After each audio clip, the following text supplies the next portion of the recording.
Imagina só, véspera de Halloween, 1938. O mundo inteiro tá tenso, a guerra na Europa parece que vai estourar a qualquer momento. E, dentro de casa, a principal conexão das pessoas com o mundo é o rádio. Só que naquela noite, o que saiu daquela caixa de madeira não foram notícias de guerra. Foi o som do fim do mundo. E o pior, as pessoas acreditaram.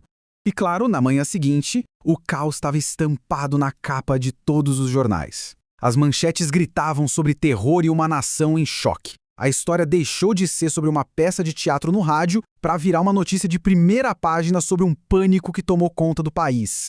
E olha, os números são de cair o queixo. De uns 6 milhões de ouvintes, a estimativa é que 1.200.000 pessoas acharam que a invasão era real. E isso não é só estatística, sabe? Eram pessoas, famílias inteiras, vizinhos, gente apavorada de verdade, achando que o apocalipse estava acontecendo ali, ao vivo. E essa crença é bom. Ela virou um caos instantâneo. As linhas de telefone da polícia, dos jornais, simplesmente não paravam. Tinha gente fazendo as malas, largando tudo para trás e pegando a estrada numa fuga desesperada de um inimigo que, na verdade, só existia no som. Tenta imaginar a cena, o locutor Jack Parr, lá em Cleveland, tentando desesperadamente acalmar os ânimos ao vivo. Ele dizia, gente, o mundo não tá acabando, confie em mim. Mas as pessoas do outro lado da linha xingavam, acusavam ele de fazer parte de uma conspiração do governo para esconder a verdade. Era uma batalha perdida para tentar restaurar a realidade.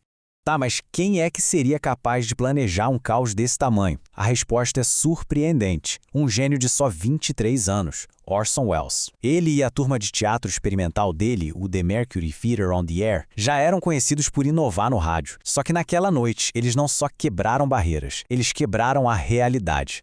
E aqui está o pulo do gato, o segredo para tudo parecer tão real. O formato do programa. O Mercury Theatre não tinha patrocinador, ou seja, não tinha intervalo comercial. A história ia se desenrolando sem parar, igualzinho a um plantão de notícias urgente. Isso tornou a ilusão praticamente perfeita. E o contexto da época foi o que botou lenha na fogueira. A história original era bem antiga, de 1898. Mas em 1938 o mundo estava ali na beira de uma guerra. As pessoas já passavam as noites grudadas no rádio, esperando notícias ruins da Europa.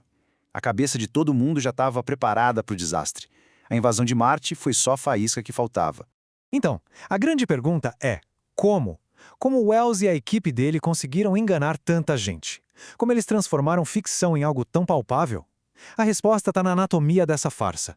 Uma construção super cuidadosa que usou cada ferramenta do rádio para manipular a percepção das pessoas.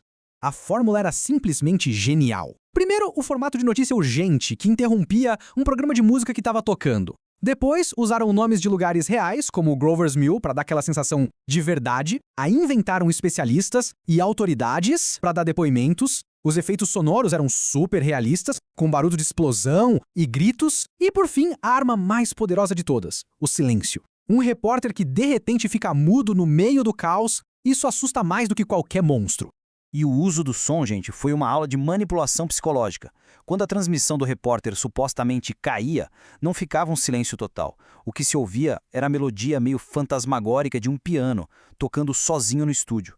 Essa espera, essa tensão no ar preenchida por essa música estranha, isso levava o suspense ao limite. Foi um dos truques mais brilhantes da noite.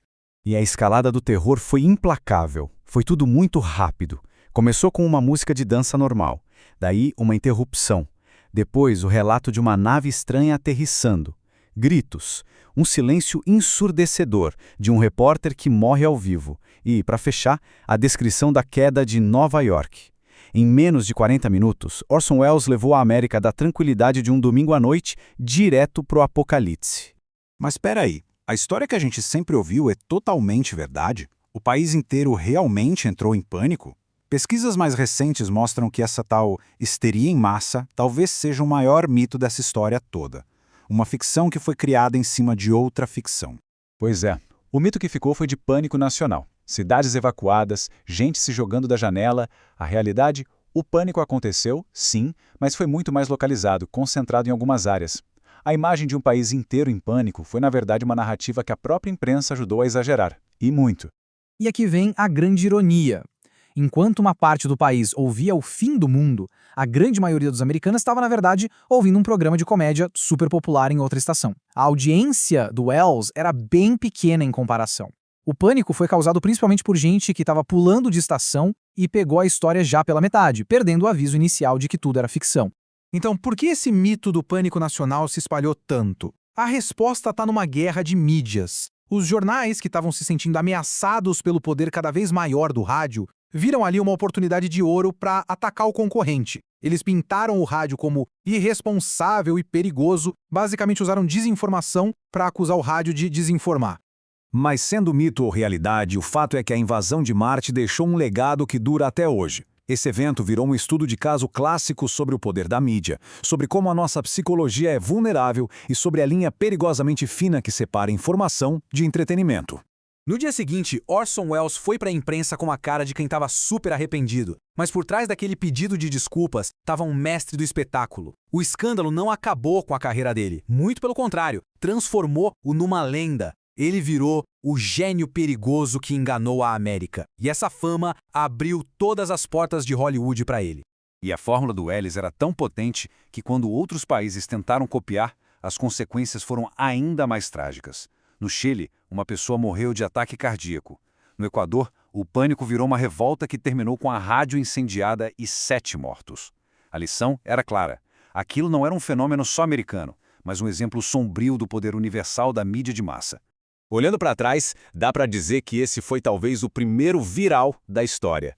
Muito antes de internet, de redes sociais, aquela transmissão mostrou como uma boa história pode moldar a nossa percepção da realidade em tempo real, criando uma verdade paralela para milhares de pessoas num piscar de olhos.